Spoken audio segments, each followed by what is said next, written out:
Breaking news చూస్తున్నాం. IBomma Ravi Chanchalguda central jail నుంచి విడుదలయ్యారు. షరతులతో కూడిన బెయిల్ మంజూరు కావడంతో బయటకొచ్చారు.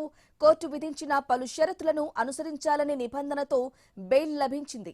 ఇక కేసు విచారణ కొనసాగుతున్న నేపథ్యంలో కోర్టు ఆదేశాల మేరకు నిర్దిష్ట తేదీల్లో హాజరు కావాల్సి ఉంటుంది. బెయిల్ షరతులను ఉల్లంఘిస్తే చట్టపరమైన చర్యలు తీసుకుంటామని పోలీసులు స్పష్టం చేశారు.